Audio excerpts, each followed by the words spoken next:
Last question of the morning. You did so well with Gary Barlow, so I thought, favourite George Ezra song? Probably the one he's got at the moment. Is What's that Anyone for called? You. Anyone for You. Tiger Lily. Move to the City. You want to see the reaction. Very good. You want to see the reaction of George Ezra.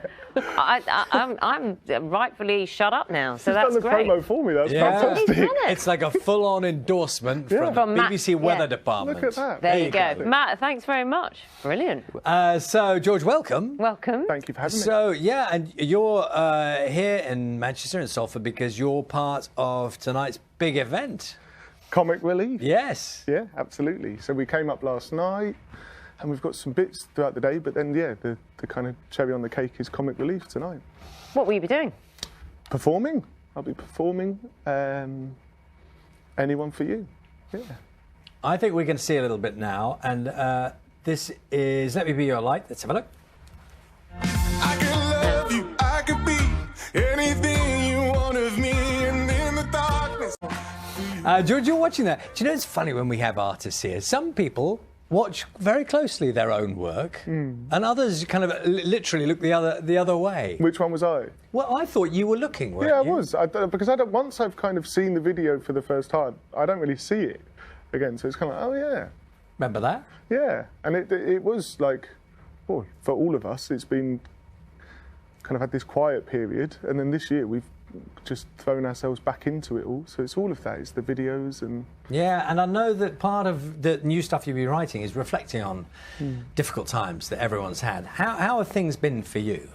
Yeah, it's less about the reflecting on... More so what happened was, had the lockdown not come around, and despite all the difficulties that came with it, what it afforded me was...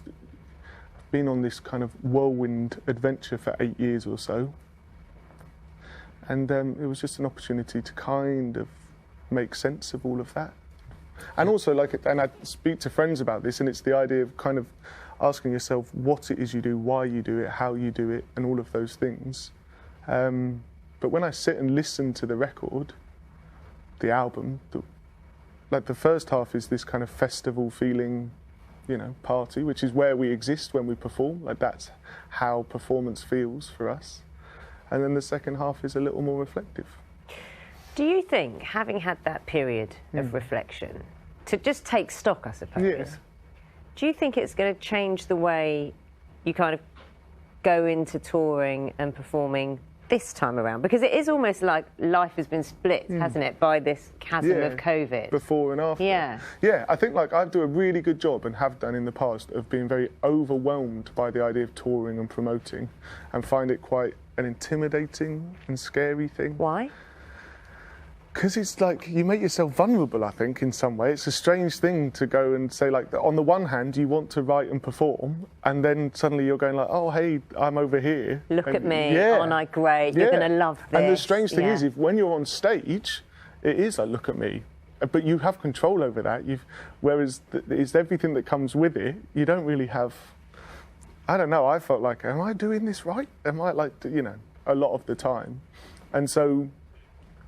had kind of built touring up as this intimidating thing in my head, but that was it over the and that's the changed time. now, Yeah, has it? hugely. I was just like, dude, snap out of it. You do you know what I mean? Shut up. You do the best thing in the world. You love this. That's the thing. Is it's like, yeah, and those two things can exist together. It's like you can love something and it be intimidating, but just go out and enjoy it. Can I ask you, George, about your very distinctive singing voice, OK?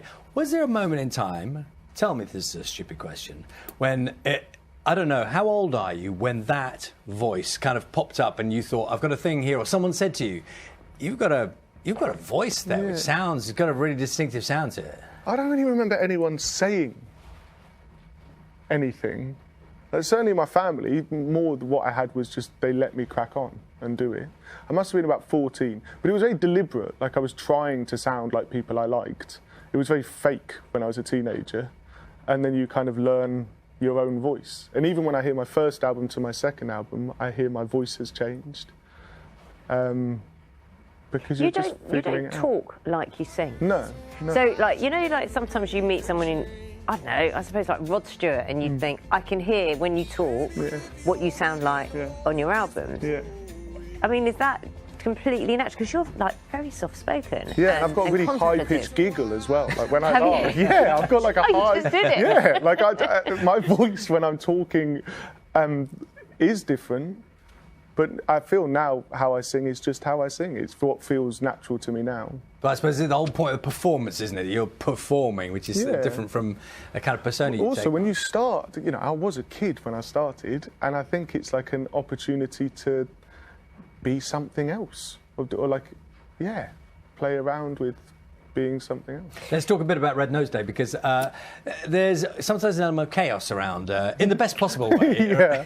How is that as a performer? Because presumably you like things kind of locked down. You want to know what you're doing and who's on before and all that kind of thing. Do you have to kind of just go with the flow? Just go with the flow. Like my memory of Comic Relief as a kid was we would do kind of cake sales and the things in the evening with friends and family. So I've never played it, so that's exciting to do. If it's mayhem, that's fine.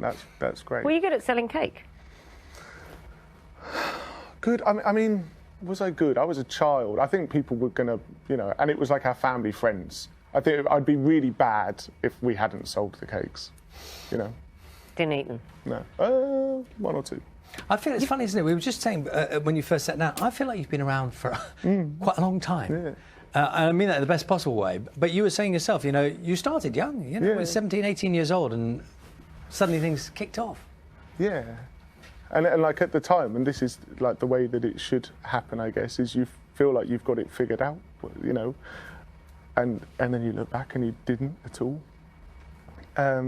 I just feel very fortunate, and that's part of what this record is because I've worked with the same people to make it, and you go, oh, this is a result of being given 10 years to explore one thing and improve on it, and I don't take that for granted. I feel like that's something that I feel lucky for having. Well, that. that's a very good philosophical way to finish, George. Have a good night tonight. And thank you for getting up early, because you're probably going to have a late night. Not at all. Thank you for having me. Good to see you here. Thank you. Lovely. And George, of course, performing on Comic Relief from 7 p.m. on BBC One. The new album is Gold Rush Kid, and it's going to be released on the 10th of June.